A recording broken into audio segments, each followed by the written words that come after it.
एक एक करून लालबाग परिसरामधून गणपती बाप्पा मार्गस्थ होत आहेत। तेजुकायाचा गणपती सुद्धा आपण बघत होतो, गणेश गल्लीचा बाप्पा, यासोबतच लालबागचा राजा।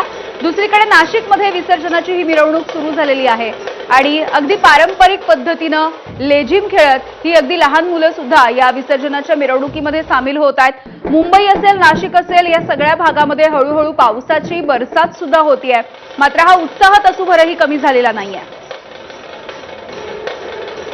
नाशिक गणेशोत्सव मिरवणुकीचं सर्वाधिक आकर्षण असणारं गुलालवाडी व्यायामशाळेचा गणेश आता मिरवणुकीसाठी सज्ज झालेला आहे। मिरवणुकीला सुरुवात झालेली आहे। गणेशाची ही विसर्जन मिरवणुकीचं हे शतक महोत्सवी वर्ष आहे, 100वे वर्ष आहे। लहान मुलांचं लेझिम पथक हे या मिरवणुकीचं खास आकर्षण असतं। गेल्या 100 वर्षापासूनची ही परंपरा याही वर्षी कायम आहे।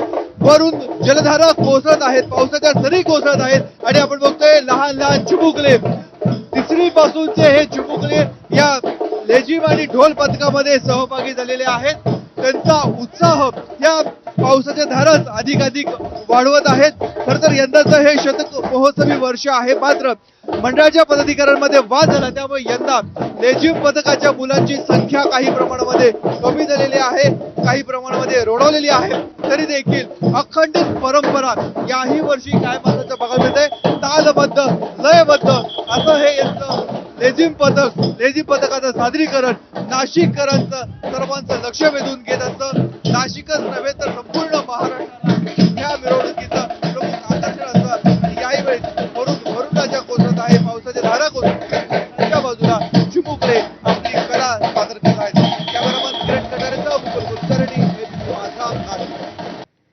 तर राज्यामध्ये गणेश विसर्जनाच्या मिरवणुका सुरू झालेल्या आहेत आणि कोल्हापूरमध्ये सुद्धा विसर्जनाची मिरवणूक मोठ्या उत्साहामध्ये सुरू झाली आहे। तसंच राज्याची उपराजधानी नागपूर या ठिकाणी सुद्धा विसर्जनाची मिरवणूक सुरू झाली आहे। मोठ्या प्रमाणावरती भाविक या मिरवणुकीमध्ये सहभागी होत आहेत। तिकडे संगमनेर आणि वाशिम या ठिकाणी सुद्धा लाडक्या गणपती बाप्पाला निरोप दिला जातोय।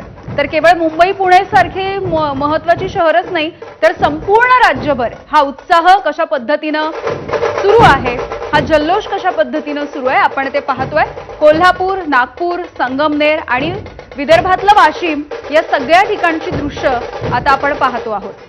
विसर्जनाच्या मिरवणुकांना अगदी सकाळपासून सुरुवात झाली आहे। काही ठिकाणी ढोल ताशांची पथकं आहेत, काही ठिकाणी लेझिमची पथकं आहेत। अगदी लहान मुलांपासून अबालवृद्धांपर्यंत मोठ्या संख्येने ज्यांना जमेल तशा पद्धतीने हे भाविक आता या मिरवणुकांमध्ये सहभागी होत आहेत। आपल्या लाडक्या बाप्पाला निरोप दिला जातोय। 10 दिवसांच्या पाहुणचाराच्या नंतर आता या मिरवणुका सध्या सुरू झाल्या।